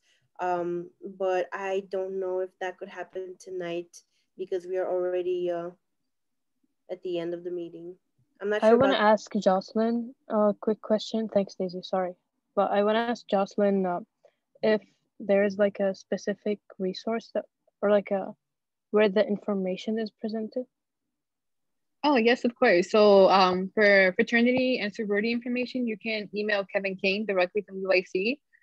You can also contact directly the president of Omega Delta. He knows because he's the one that protected his brother. And he is the one that actually presented on behalf of his organization. So we can have him in. We can more than welcome directly address him about the situation. But again, thank you, Bayan, for the question. I really do appreciate it. And for everybody else not responding. Yeah, so you can either contact Kevin Kane. I can forward you that information, and I can also forward you the president of Omega Delta's information if need be. Okay, yeah, for sure. We will need the president information, but I have Kevin's email, and yeah, okay, we'll look into it. Thanks, Jocelyn. Quentin, do you have a question? Yeah, so you told us to do our research. How would we find out about this other than from like is there somewhere that what avenues would we go about finding out that a campus organization had done something, had something like this happen? Is there anything like that? Yes, of course. So with social media is definitely prevalent when it comes to situations like these. I actually know the victim myself. She's a very close friend of mine. And I also know the brother who did it. And Omega Delta released a statement. A bunch of sororities and fraternities on campus released a statement. So if you would like the information and or evidence you want to go towards, you can definitely look at all social medias, and I highly recommend looking at it. And at this point, we shouldn't really be questioning a victim. We should just be questioning the organizations we tend to support. So nope. As mentioned, I understand you didn't mean that, Quentin. Okay. I'm just saying. But as mentioned, you can definitely search up their social media. There's a lot of actually information on it. And the president should know directly too. Daniela, do you have a question? Yes. Is there something we can do today? And I think this goes to either Daisy, Wazan, or any of our advisors. Is there any way we can motion to revote this? Or I am actually drafting a resolution right now that says that we are gonna withdraw from the other resolution. If you guys could give me 3 minutes, I could probably finish it and present it. Wait, but can't I just veto things, or is that am I past my time? I think, I'm not too sure. I've never heard of anything like this in USG. I don't think it's in the bylaws or constitution, so I'm not sure. Can you guys tell me the resolution name? It was S6804, 2021 S6804. Okay, sounds good. Thank you. Quentin, did you have a question still? Oh no, sorry. I just forgot to take off my hand. Thank you. I do have a question for Jocelyn. Not to go too far into this because that is not really what I would like to do either, but when did this occur? Just as like a student who wasn't here last year or anything, I haven't heard of this or anything. Yes, of course. It was actually this semester. I don't remember the exact month, to be specific with you. It did happen this semester. It was all over social media. I can send the post if you all would like. I know Omega Delta also released a statement in regards saying there was not enough evidence to hold their brother accountable for what happened. But yes, if need be, I can bring a whole evidence file just to make sure everyone has it and everyone has access to it. But yeah, it was this semester to be specific. Megan, do you have a question? Oh, sorry. I just went through the Constitution and I think it's like very vague, but it says that Lawson can veto a resolution. So I'm not sure how along the process we are, but like it might save Daisy some like time. Yeah, I kind of want to toss that question to our advisors to see how they interpret. Because like, Quintus says yes. Because Daisy said she's not sure. Maybe like Dre or Keith might know. I'm not familiar with the words of the bylaws, but if it gives you veto power, Wasan, then I would believe that you would have the opportunity to veto this resolution on your own without passing a separate resolution. I would also caution, again, I have to be in a very neutral place because should this case ever come into our area, like I have to serve as a neutral party here. So I would caution any organization to come out and say, we don't support, we're standing in taking a position before everything is final. The university as a whole, we have to take a neutral position on this until the case has been heard and a decision has been made by the hearing committee. And so to come out and say, we don't support this organization because this happened, well, you've kind of cast a decision without the full process being flushed out. So I would be very cautious about how you worded any of that. I think if you wanted to come out and say, new information has come to light, we want to wait until the hearing process is completed before we decide to, fund this group. And if that means that this event has to happen before you can pass your funding, well, that's just how things happen. But again, you're also an entity of the university. You have university funds.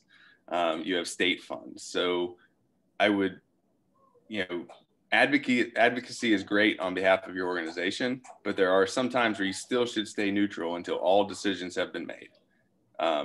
That's it. Gotcha. Yeah, no, thanks a ton, Keith.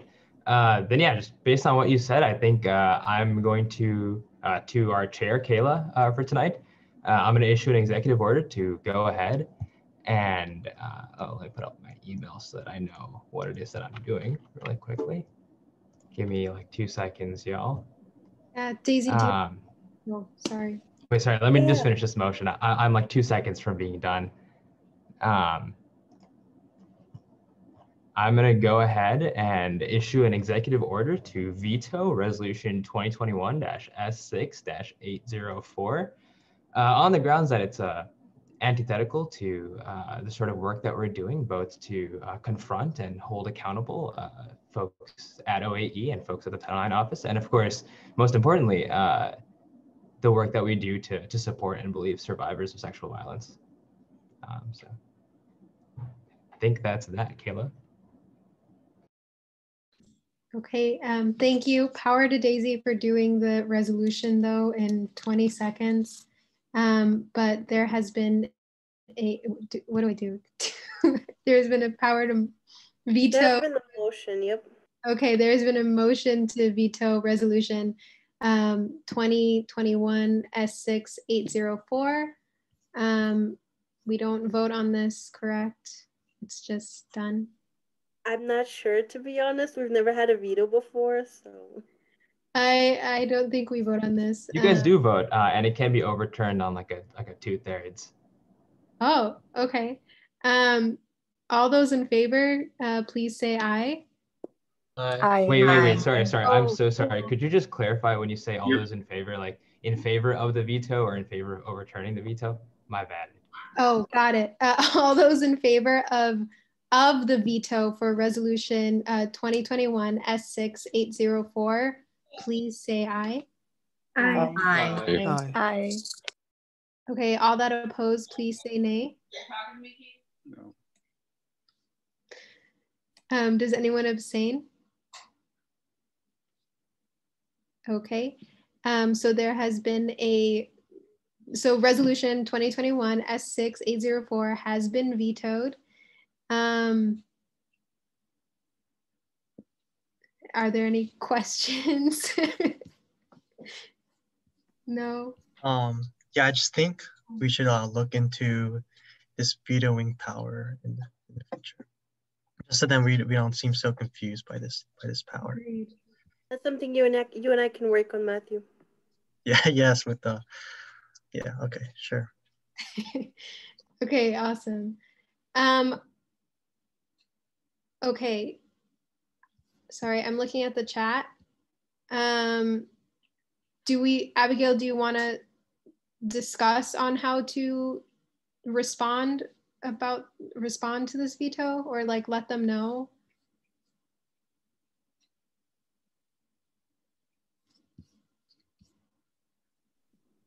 I guess we can just tell them that the resolution was passed but then was vetoed because of new information that was presented. Okay, I like that idea. Daniela?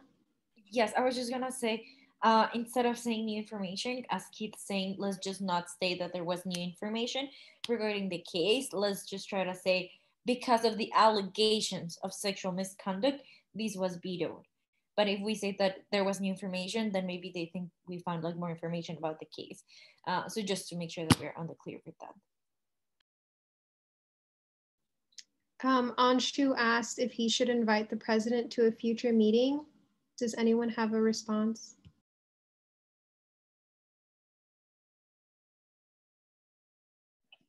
I really quickly just wanted to say that potentially having them be like a speaker at the end or a speaker at the beginning, because the topic is going to be very solely on sexual assault cases, it's going to be sensitive to some people. So I think giving proper warning, and like, this is if we decide to like continue and go ahead with inviting the president. But if they are going to be invited, I do want us to take into consideration the well-being of students, and potentially also, Aitana, I don't know if this is possible, but also potentially putting in trigger warnings like to our meeting like recordings when we put them on YouTube, and like saying from this point to this point we'll be discussing this topic. So trigger warning to that or something like that. Just if it's something that we're going to do, giving fair warning to students that could be tuned in and people within our own body. Thank you. Bayan, do you have a comment or question? Yeah, I have a question to Keith actually. So if we want to be transparent as much as we can, and I do encourage us, like, if they ask why it hasn't been passed, so definitely tell them why it hasn't been passed. But question to Keith, like, what happens when we tell them because of, like, specifically because of sexual allegations? Because So, you mentioned. and I'm not trying to cut you off, Bayan, but I would my suggestion to you would be you don't go into that.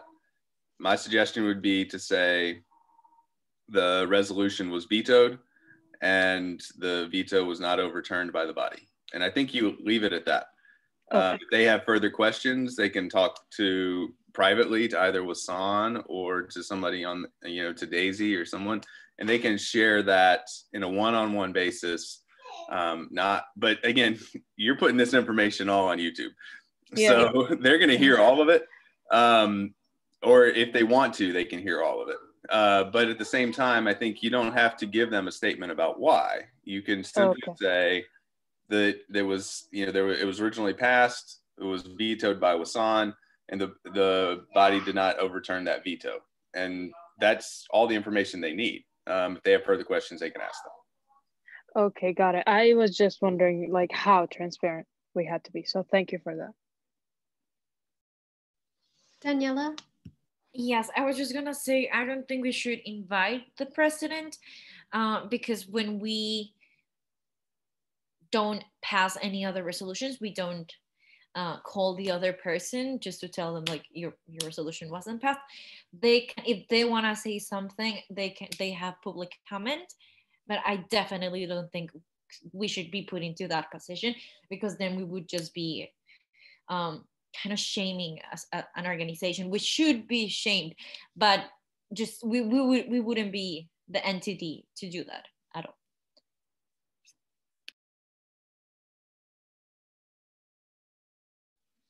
Hannah, do you have a question? Yeah, I just had a comment to be made. I understand, I guess, the position of neutrality, but to me, it seems a little counterproductive to deny a request for a reason that is very well known to us, without citing that is the reason. Because if the whole point is that we're denying this request because we don't feel comfortable supporting them, it can be taken in many different ways. And so I think it's important to be clear for us to say that we were uncomfortable supporting an organization that has such allegations against them, and we don't necessarily have, we can be neutral in terms of what happened. We don't have to be any kind of deciding factor. But if the whole point is to deny our support in order for them to kind of remain accountable and to show that they're being accountable, then I think it would be appropriate for us to go as far as being able to say that. And I don't think I stated that in the most eloquent fashion, but yes, is what I'm saying clear? Yeah, and Hannah, and I'm not saying that you as student leaders or as student group can't do that. Yeah, as an advisor, I'm going to advise you to take the path that is going to keep you as neutral as a body as possible, because there are cases across the country where, and you've really got me in a tough spot with this being recorded. It's hard for me to really speak freely. But there are cases across the country where organizations or people have been accused, of something that was not true, that didn't happen. And I'm not saying that's the case here, but I'm saying that has happened before. And to come out before there's been a hearing, before there's been the investigation has been completed, and say, we're doing this because of these allegations, and you're putting yourself on a side that may not be true. We don't know yet. I mean, we believe that Jocelyn is connected to the student. She has more closely information than I have. But I'm telling you that in general, in these cases, coming out in a position before the decision has been made final could put you in a very sticky position as an organization. And so the path to keep you out of that is to say as narrow as possible.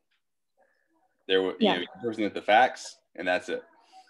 Yeah, I think that's understandable. And then I think essentially what I'm suggesting is that we can be candid about our reasonings, and we can say that there is potential for discussion after a decision has been made, or after like the correct legal proceedings have been made.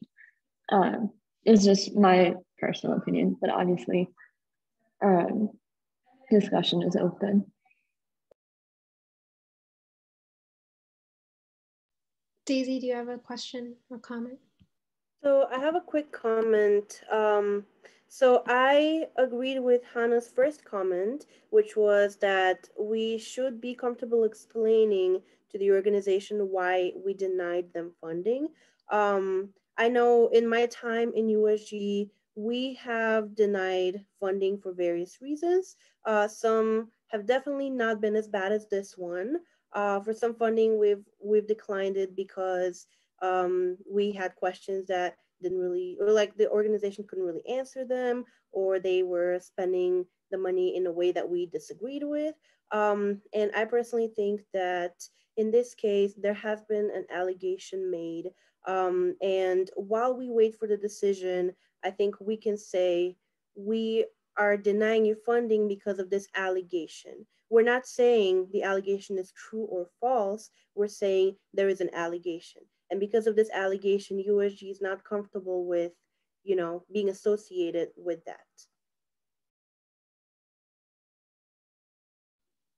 Bayan, do you have a comment? No, I have another question actually. So we're trying to pass this resolution next Monday, hopefully, where student organizations are being required to take. I'm sorry, we're going over time, but this is important. So where student organizations have to go through leadership training, specifically gender-based violence prevention training. So Keith, we're including in the resolution that if they fail to meet this requirement, they will be denied USG funds. Is that possible since our funds are by the students? Yeah, I think if you want to set a policy for who's eligible for funds, that I think that's completely within your right. And if you want to say that student organizations that choose not to participate in this training that's being provided and organized and potentially paid for by USG, and they choose not to participate in that, completely within your right to say, okay, then you're not eligible for funding. I think that's great. Okay, thank you.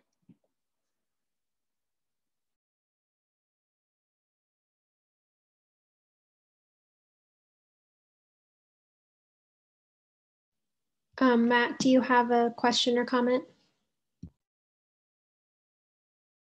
Yeah, I just want kind of final summative statement.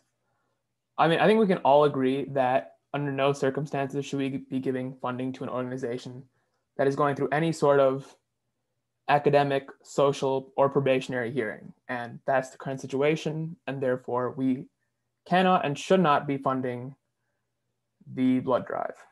End of story. And if the hearing goes through and whatever happens, positive outcome for them, then sure, they can submit another resolution. We'll take a look at it, whatever. Negative resolution, well, end of story. I mean, is that seconded? Are we okay with that? Yeah, that seems that seems good.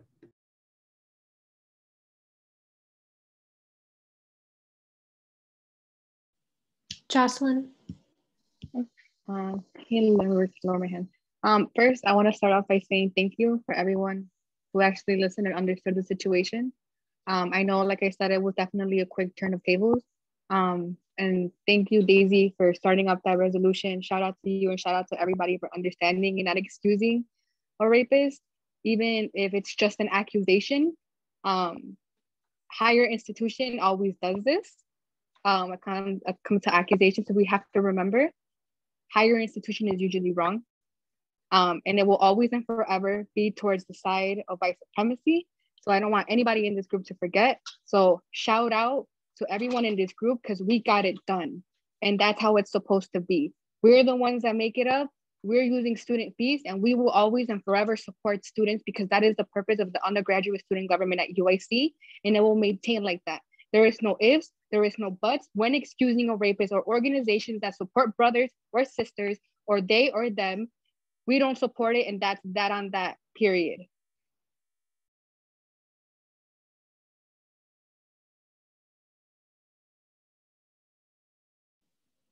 Thank you. Are there any more comments or questions to either close out the conversation or continue going forward?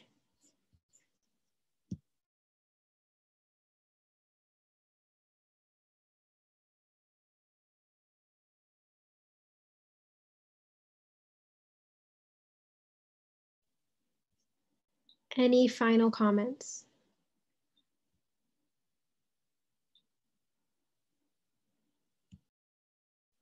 Okay, then we will move on to our next item for discussion, and that is adjournment. Are there any motion? Sorry, I don't know if I'm freezing or not. You guys are freezing on my end, but is there a motion to adjourn the meeting?